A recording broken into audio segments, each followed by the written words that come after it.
Good morning, welcome everyone to Monday morning on Coffee Break. And I'm going to get right with it today because we've got a very, very important guest. You've seen the logo as seen on TV on different products. Well, my guest today is as seen on TV, a new show. His name is Kentuckyana Jones, and he is the extreme treasure hunter. Good morning, sir. How are you this morning? Welcome. Good morning, Doug. I'm doing wonderful. Thank you. Cynthiana's a beautiful town. You, in fact, are a Kentuckian, right, sir? I'm a Kentuckian through and through and proud of it. There you go. Absolutely. I love the Bluegrass State. It's my home. It's where I was born. It's where I want to be buried. We're traveling the United States on our show. We'll be in all 50 states before it airs. And the end game is I want to be left in the Bluegrass State. Well, tell us all about this new show, primarily where we can see it and when. You go in different places and find these things, and we want to find out a little bit about the sojourn that leads you to relics and artifacts like this. But the TV show, when's it going to be on? Where is it going to be on? Well, the TV show, let me back it up a little bit here. Okay, sorry, go ahead. No, we're good. And how I really ended up being with the Veterans Soil Project, which is what we're on, is Kentuckyana Jones, the Extreme Treasure Hunter, honors veterans. But originally I guess you can say found back about a year and a half ago or so by Fremantle Media Original Productions. They were taking Barry Weiss off of Storage Wars. You ever watch Storage Wars? Oh, I'm familiar with that, yes. Okay. So he's the gray-headed gentleman that wears the skeleton gloves and drives all the crazy cars. Yeah, I remember that. Barry's a good guy. Basically went on the road from Kentucky for my museum back a couple, 3 years ago, and had sold $4.5 million of artifacts, was redoing what used to be the Mammoth Cave Wax Museum and was remodeling it totally because we draw about 2.5 million guests a year in Cave City, Kentucky there. And what's interesting about that is a gentleman in your town that I just dearly love and a good friend of mine by the name of Herbie Moore. Yes. Was the originator and creator of that museum, and just a man of vision and a tremendous artist and a tremendous individual. So and he's still doing it. He's our artist laureate to this day. Yes. He's still a great artist, and I tell you what, I know that I love when we come into the town of Cynthiana, but then when you add Herbie Moore in here, you've got a wonderful town because he's a wonderful person. And but in saying that, was remodeling the museum, and so sold at a major auction house about $4.5 million of artifacts back a couple, 3 years ago. A company called Haodai USA, Guajing Jing and Jing Zhang Zhao was the name of the guys from Mongolia, and one of them lived in Fort Lauderdale. They made the rear backup video systems for BMW and Mercedes, so I had an auction because I'd closed the museum down to remodel for the next season. And it's about 6 acres and about 20,000 square feet, so it's a pretty major expensive job. And we were converting from a wax museum to a world museum, Kentuckyana Jones, and was jumping up and down, thrilled to death, closed the museum down, tearing walls out, contractors working, had the money coming in from the auction sale. 2 weeks after the auction sale, the Haodai USA put down a $150,000 deposit, and 2 weeks after the auction sale, they were to pay us within 30 days of the balance. The museum got broken into, and the artifacts got stolen, several of the pieces of the sale. Oh, for crying out loud. Got into a big, you can just say a kind of a cracker box mess. Didn't have a whole lot of insurance, and had already put a lot of money in the museum, and kind of spent my money thinking I had the come, betting on the come, which is a big mistake. Yeah. And at that point, got kind of tied up with the insurance company. I had about 9 or 10% insurance with the total deal. So we were in a situation to where we didn't have the money to do what we needed to do, and I got down to $45 in my pocket and a tank full of gas about 2 years ago, and was frustrated because I provide for my family and was wanting to do the museum, and went on the road. Went on the road trading and started. Talk about Hank Williams. This is a country song, Kentucky. It really is, yes. there's a tear in my beer. Yeah. You need to maybe get that seat at the end of the pier that the guy talks about now. But go ahead, I'm sorry. Yeah, but just to kind of cut to it, so what happened, I kind of got on a roll, and I knew the economy was bad and cash was bad, started trading across America, and started out and traded for $400 and some in Nashville. The next morning was like $1,700 over in Alabama, and then I doubled that, and I got on a roll. And in a pretty short period of time, not really short, about 9 months, and about 114,000 miles across about 40 states, I was very fortunate and got world champion. So, and I got invited to a trade show over in Atlanta.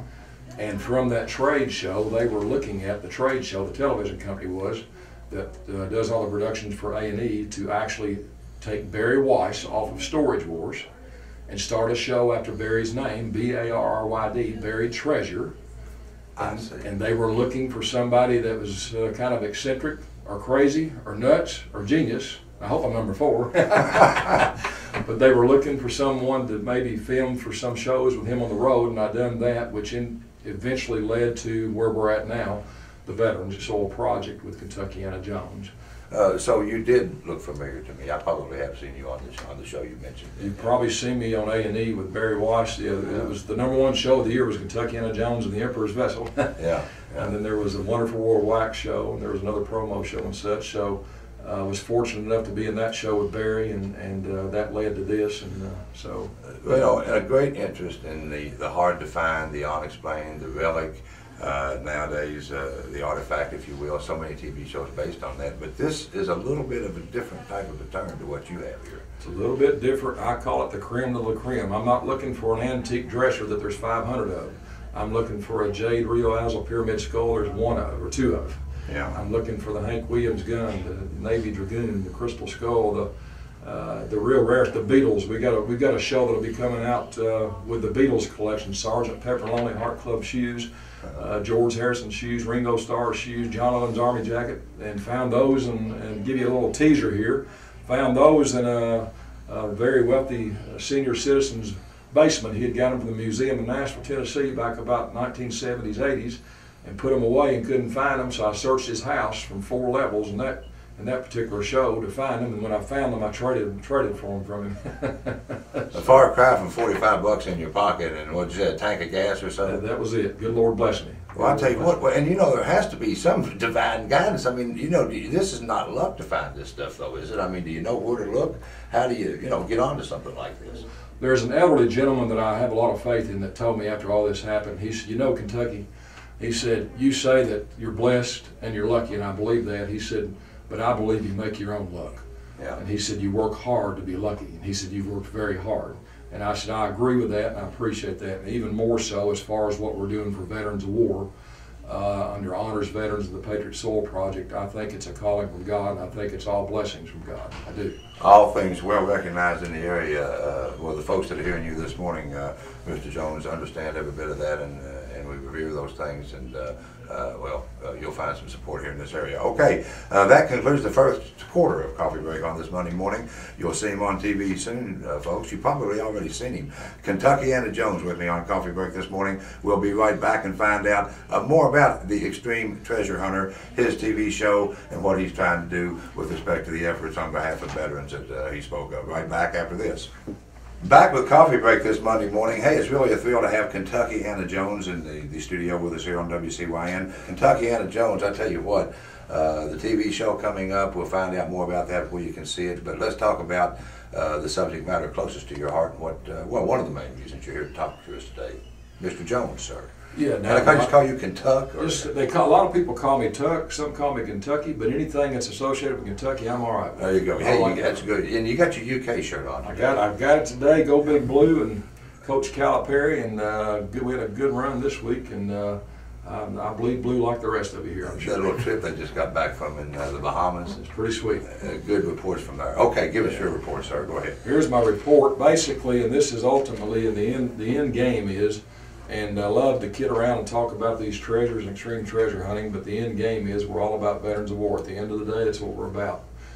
It's my opinion, which I'm sure it's an opinion across America as well, especially in light of some things that's went on recently, that we don't properly honor our veterans of war. And what we do in our show, Dynamite, I'm going to call you Double D. Dynamite, Doug, okay. I like the Double D. Double D. All right, Double D.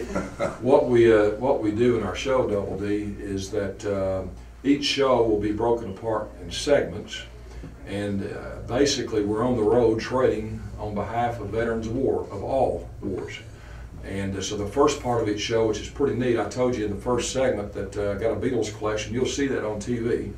And see us actually trading for it, searching for it, finding it, as well as this jade skull that we have here in another show. Now, when you get away from that after that segment, everything is about working towards the veterans. You'll usually see me in a show giving a speech or some type of positive deal about veterans and the community that I'm in. We'll be in all 50 states before this show airs. It's a major project. And we'll have 16 shows filmed before it airs, which we're planning on airing in the summer of 2015 to early fall. And but the typical show then will lead to the Veterans Soil Project, Double D. We actually interview in the home with a deceased Veterans War family, or sometimes at a graveyard or wherever they want to. And we allow them to tell us about the legacy of their lost loved one that gave their life for America. And after we finish that interview, we go to the cemetery, unless we're already there. We go to the cemetery and we go to their gravesite, and I give usually a short speech there in honor of the veteran and all veterans of war. And we then remove soil from the gravesite of that veteran's grave, one of our American heroes, and with a clear vial. And anybody across America that wishes to do the same can send in a clear vial from their veterans, our heroes' graves, to a designated location that will be seen on the TV show and such. So after removing the soil from the grave site, we put it to our vault, all right, and then at the end we bring all the soil together on the White House lawn, as well as we're going to go to the governorships across America and my museum, and we'll bring the soil from our heroes' graves, all 50 states, together, and then we'll erect a living memorial tree honoring veterans of war from the soil from the grave sites. Well, how about that? It's a very passionate thing. I'm passionate about it. That's a symbolic gesture. The soil from the grave sites and the Patriot Soil Project is a symbolic gesture of a tribute from us to our heroes of war that gives us our freedoms that we have. Well, and as that tree grows, so does our heritage. So does our heritage. And along the way, there's so many doors that opens up, and we trade. We actually were working with some houses, some hospitals. One veteran that had come back from war was in a hospital, still in the hospital. And the sad thing is the financial institution was trying to take his house while he's still in the hospital. And so, you know, I love the old American. We need to get back to that. And I tell people in my speeches sometimes that I'm a big sports guy too. And we talked about Kentucky Wildcats a while ago, and I'm big on the Kentucky Wildcats. But we confuse what a hero is sometimes, Double D. And one of my speeches I recently gave, I made a comment in there. I said, does anybody across America, and I'll say this across Kentucky here, as you're listening to this show, and kind of just hold your hand up, just don't take it off your steering wheel, but hold your hand up,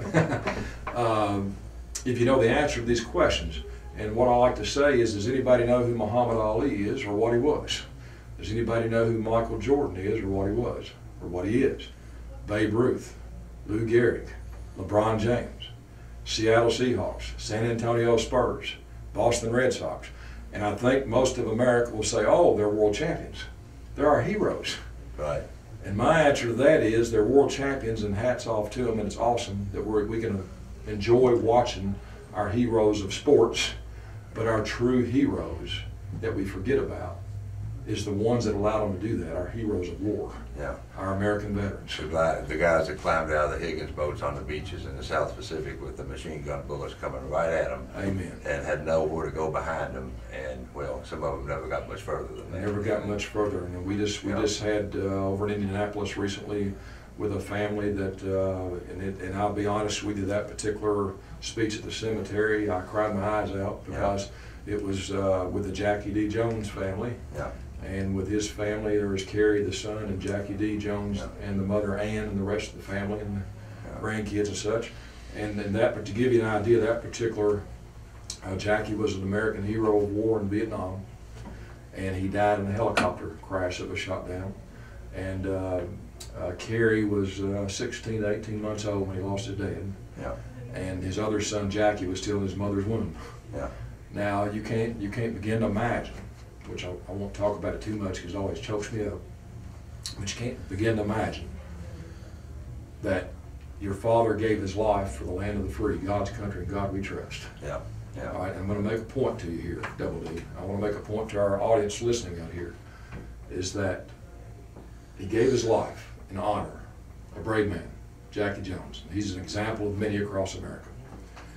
And I use Vietnam as my #1 classic example of war veterans of how you don't treat a war veteran. Yeah. And here's what I'm going to say. We spit in the face of our Vietnam War veterans that came home all across America. I've interviewed them. It's a common thread that I find everywhere you go. And you can't begin to imagine the pain when they came home and people they knew in their small communities that may be the size of Cynthiana, maybe bigger, maybe smaller. Signs that said baby killers. Baby killers. Yeah. Spit in their face, throw feces at them. Yeah. Go to the other side of the street. I interviewed a guy in Florida with my first interview, and I always use him, Doug Seifert, 3-time Purple Heart recipient, veteran of war, Vietnam, served 2 terms, was shot in the head, the shoulder, and through the lung when he came home. A brave man, a man that loves America, a patriotic man. I sat with him, and that's when I was all in, Double D. I sat down with him, and I said, you know, Doug, I said, Vietnam wasn't a conflict, it was a war. Yeah. It wasn't a police action. Or It wasn't a police action, but it was a political war. Yeah. Look, we know that. Now, and in saying that, Double D, and I said, we're going to go back and change legacy. We're going to change the history that's remembered. We're going to honor and memorialize you and your deceased buddies that went on. We're going to get you the parade you never had, and we're going to do a correction of history that was all wrong.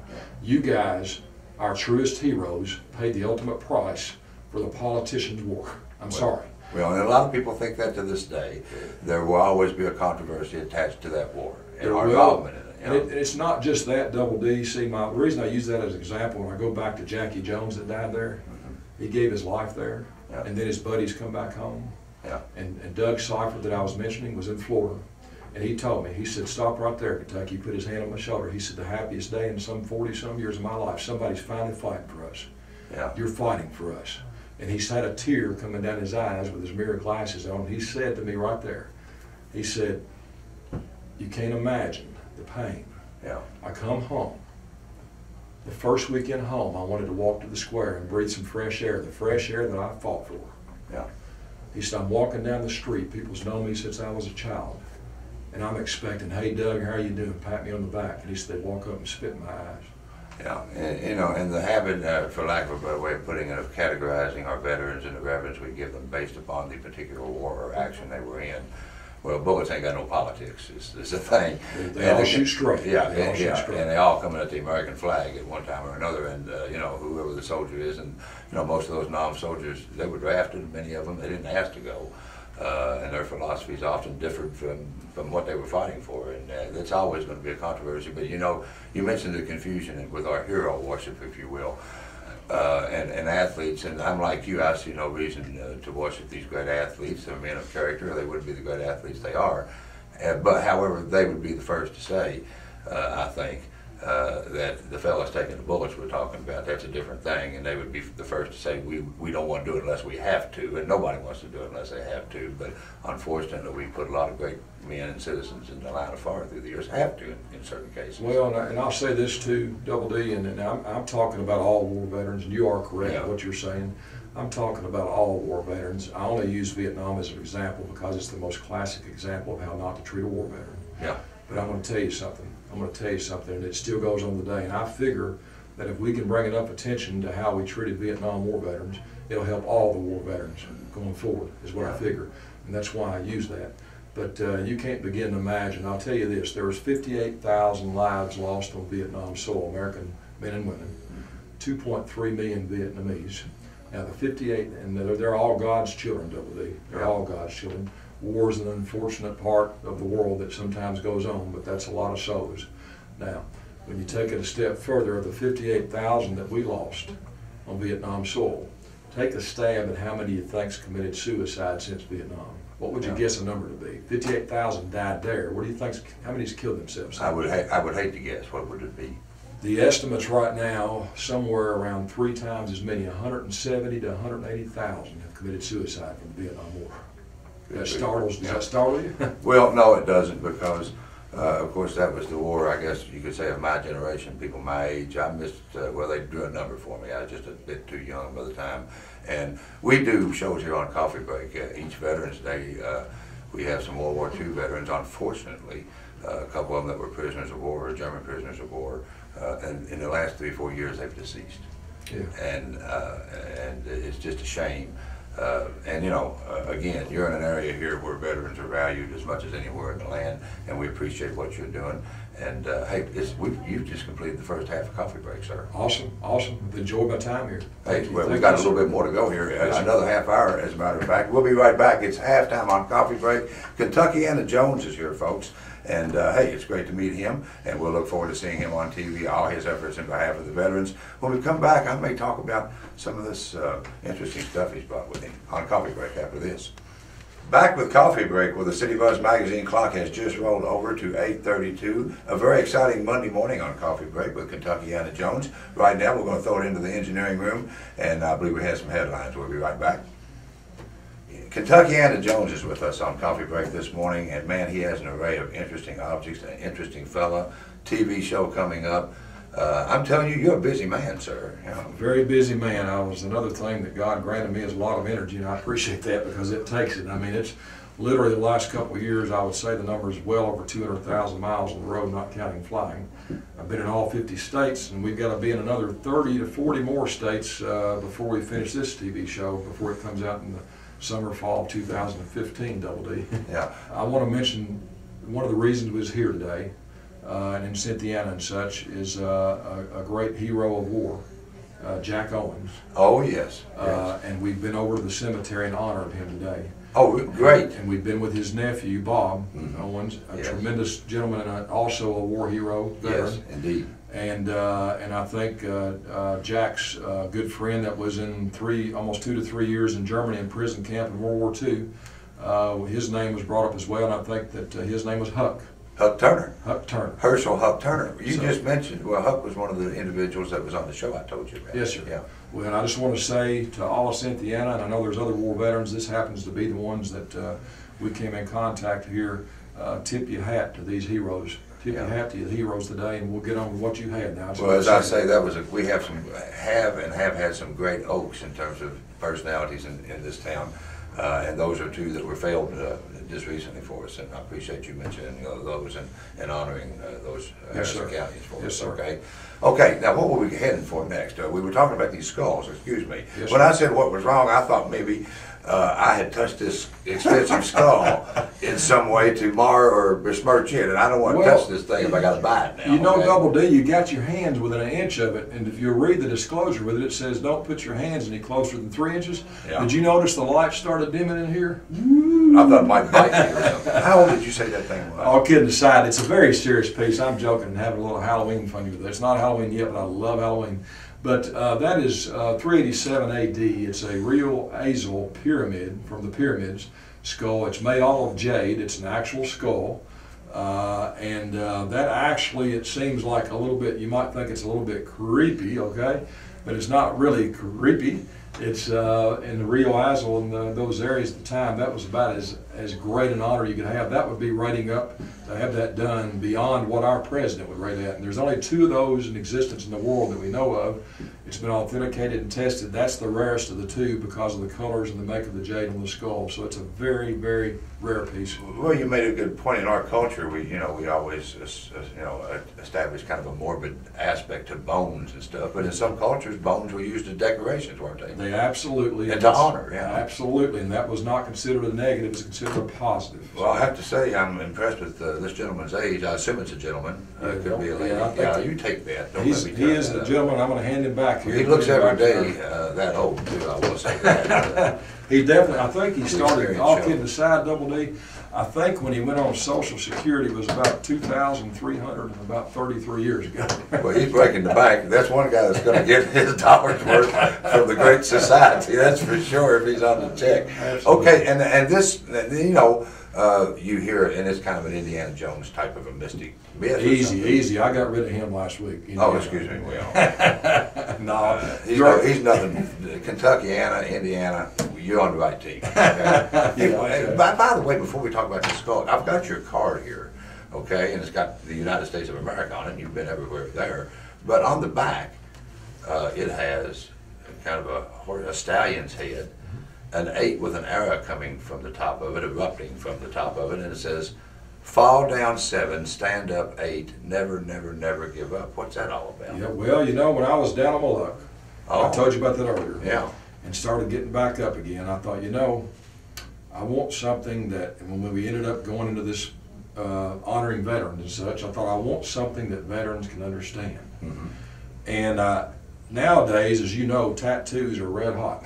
Oh yeah. I've never seen so many tattoos, Yeah. and especially with the college-age students. So I went to a tattoo parlor, and I said, here's what I want. There were 7 events in my life that literally crippled me to my knees, and I got back up and was blessed from the good Lord. And I said, I want something that the veterans of war could relate to. They would understand. Fall down and get back up. I see. And so I laid out a 7, laid an 8 on it, and told the tattoo artist, I said, could you graphic me something that people would understand? So he took this 7 and laid it down left to right, shot an arrow up through it, holding an 8 on top of it, and we came up with fall down 7, stand up 8, which I've copyrighted. And then being from Kentucky, I wanted veterans to understand as well that I appreciate their determination like a Kentucky thoroughbred. This thoroughbred looks like it's got steam going in its nostrils. Yeah, he's ready to go. He's ready to go, and he's on all of our vehicles out here. We've got 4 or 5 vehicles out here. They're all dolled up with all this. You have to go look at them, okay? And probably all the people in Cynthiana seen them have been driving through. So I wanted to represent that don't get in this horse's way, because regardless, he's knocking the wall down. He's come to the finish line. There you go. And that's what it means. And you probably know what never, never, never give up, where that comes from. Who's that come from? Well, that's the veterans. It comes, and then it comes from Churchill. Well, yeah, in World War II, yeah, never, never, There never you go. give up. Amen. The mantra of Winston Churchill. Boy, I tell you, when he was talking to the English citizens and telling them that, it would be difficult for anybody not to give up. Oh, I mean, you're not kidding. I mean, they were way down to their knees, and it's kind of interesting now. They're starting to, and I'm not endorsing necessarily. I don't want some youth going out and getting a tattoo, and their mom and dad like, "What are you doing?" But they're starting to have this, especially Texas. Is all over Texas. They're getting this fall down 7, stand up 8, put on their foot, on their ankle, and the thoroughbred. It's taken off, and it's kind of makes me proud because it represents veterans and determination and never giving up.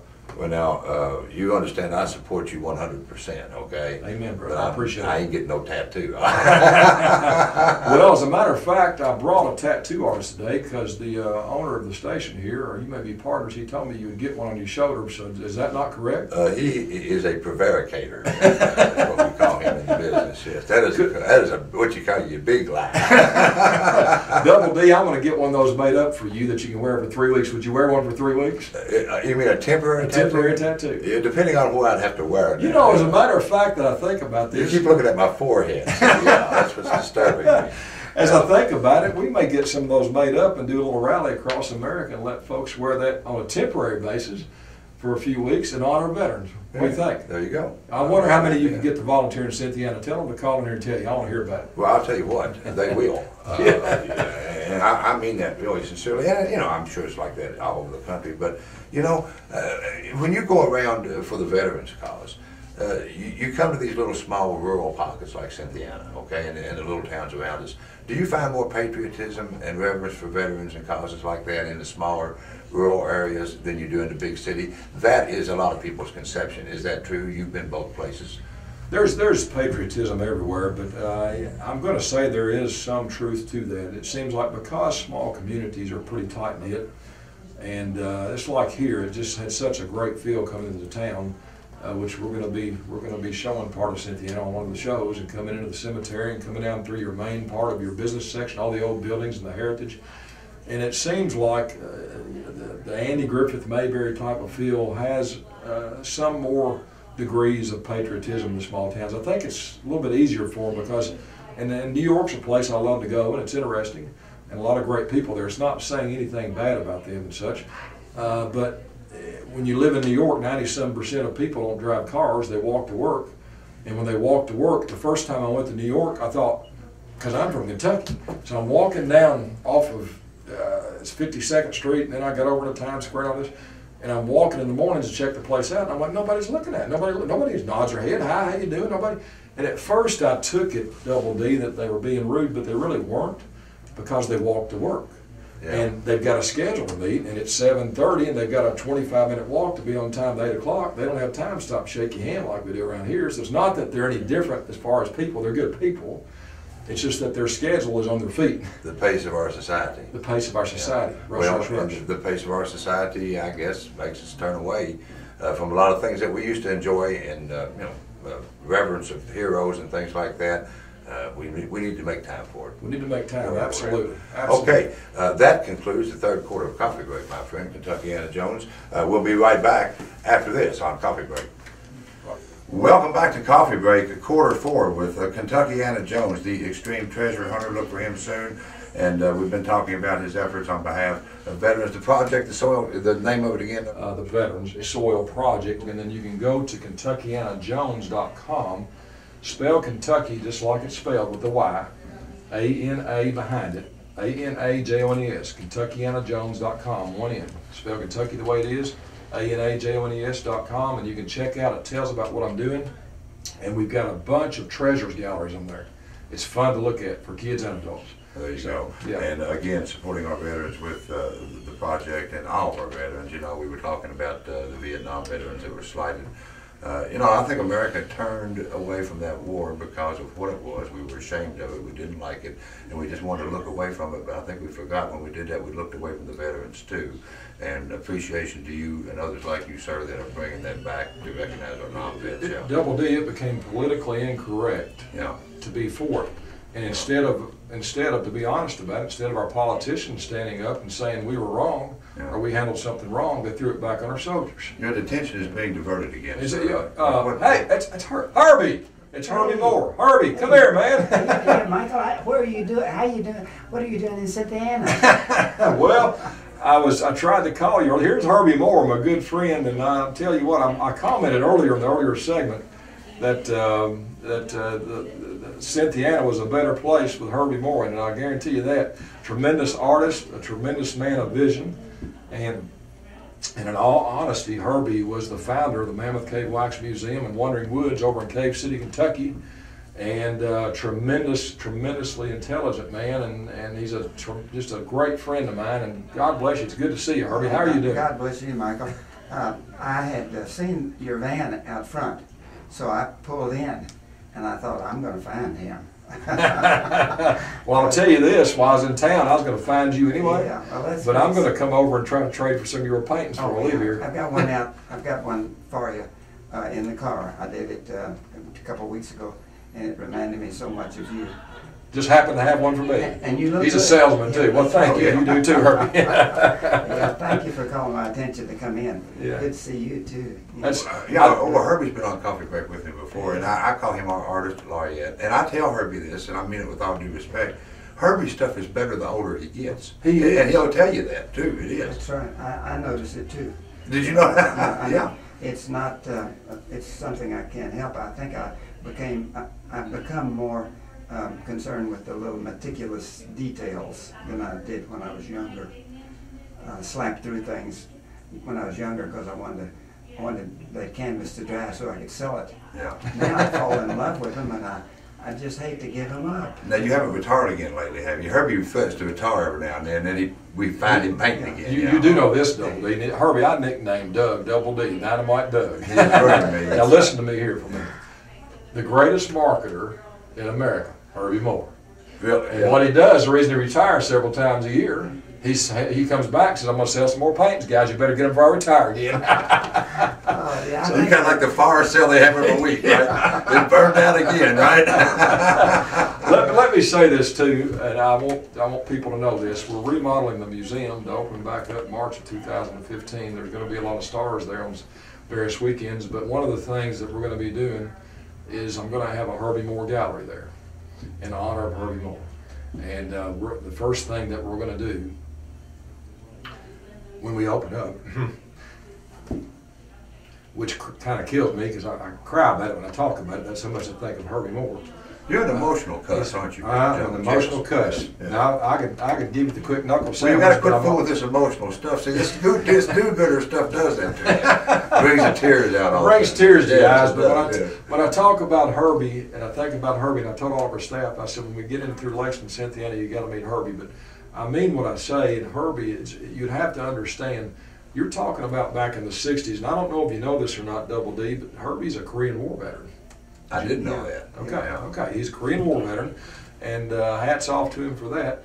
But in the '60s, when Herbie Moore used to take his daughter to Western Kentucky University, and I believe I'm telling this right, and passed by where the museum was built at. This is a man that nobody done these kind of things back then. He sat and envisioned a wax museum, had it all blueprinted up, and then later on, Wandering Woods, an entire old style town. And that's not your everyday Joe. No. And done all these things, and was very successful and a gifted, talented artist. And so we're going to have, when we open up the museum, not only a Herbie Moore gallery. When we first open up, I'm going to do a dedication and bring people from all across the country, his old friends back from the 60s and 70s, and Herbie's going to be there for a couple of days. Well, I would dare say that some of those old friends will be are folks listening to you right now, sir. And as far as getting you validated here in Cynthiana, Herbie, now that you've made your connection with Herbie, everybody think you're okay, right, Herbie? It's a pleasure to be here. Well, I appreciate you coming in. You doing okay? Yes, sir. Doing well. Are you working on anything right now? Yeah, I've been painting today. I got my apron on. There you and go. I told my wife, I said, I'm going to go out and see what's going on. I saw your van. I thought, I got to put Michael up. So I had no idea that you all were political friends. Yeah, well, just remember, folks, if Herbie comes up tries to sell you a painting and says it's his last one, he's quitting, don't believe him. Yes, he's putting a big... That's coming straight from Double D, Dynamite Doug. There you go. Yeah, there you go. Hey, Herbie, good to see you. Thanks for coming. Herbie, good to see you. And I'll see you afterwards here. I'd Yeah, love to. so. I'm so glad to see you. Okay. Last time I was here a couple of months ago, I stopped in and seen Herbie and his wife and sat over and talked to them on the porch. Yeah. Great people. Indeed. Okay, Kentuckyana Jones, we have about 3 or 4 minutes left, okay? Thereabouts, as we say in the business. You know, we're real precise here, you can probably tell that. But what I would like to do, sir, is give you the mic and once again, tell the folks everything that we need to know about you, your TV show, the treasure hunting you do. And I know that it's not slated the exact day or time that the show is going to be on, but do you know what network it's going to be on yet? Well, we're last time I've been on A&E with Barry and such, so it's going to be one of the major networks, and that could be one of about 3 or 4 A&E History Spike, and that'll all be announced. They just got together for us a video that's going to be used for the advertisement of the show coming out. And if you remember the old song, Along Came Jones. Oh yeah, yeah. And it's cute as can be, and it shows me trading across America, and they kind of revamped the song. And along came Jones, and it goes. I like that. Yeah. Yeah. Ray Stevens, right? Slow talking Jones. Yeah. Slow walking. And then along come along and Lanky Jones. I got to lose about 15 pounds for them to call me long and lanky, but that's what we're going to use for the show. Well, can you get a woman untied from a railroad track fast? Yeah. That's required. You got to get her untied from railroad tracks, and if they don't give you the deed to the ranch, you blow them all to bits. There you go. There you go. Well, we'll look for that. Yeah. Great. So, and with the floor, what I'd say, what do we have? A couple of minutes here? Oh yeah. Okay. Yeah. So, with the floor, all I'll say is ultimately we have fun. Our show is going to be very interesting, historical, intriguing, fun, but you'll laugh in the first part of it. You'll be like, wow, I've never seen nothing like that. And you'll love the history of things that you'll see. And then the second half of it, to the end of the cemeteries, you'll cry your eyes out, because a lot of America has been walking around with blinders on, and they don't really fully have a realization of the things that went on with our veterans of war, and especially, like I said, Vietnam. And so we're going to do a lot of cleaning up there and such. I see you picked up that Hank Williams Jr. gun. You want to shoot me or what? Well, no, I just wanted to hold it one more time, And I wonder if Hank ever fired this thing. It's never been fired. Never been fired. Yeah. What an item to have. Hold it one more time. For the good time. For the good time, that's right. Hey, and you can find out more about that and all these other interesting items discussed. If you come back, bring these guys with you. I kind of like them. I think they enjoyed it. I think the Crystal Skull is a little bit irritated. You never asked him a question. So well, he found out I was a prosecutor. He took the fifth. You notice he was facing towards you and he started tearing to the left. I think you intimidated him. Well, no, he found out I was a prosecutor. He took the fifth, pulled that out on me. The other guy, the Jade guy, I think he had a fifth last night. Kentuckyana Jones on Coffee Break this Monday morning. Thank you, sir, for coming by. Thank you, Double D. We appreciate the time being here, and God bless you. Godspeed to you, your TV show, and certainly with all the efforts on behalf of our veterans. That's Coffee Break for today, folks. Make sure you check out Kentuckyana Jones. Keep up with him. And, hey, we'll see you tomorrow on Coffee Break pending that. Have a wonderful day living on the air in Cynthiana. Thank you, sir.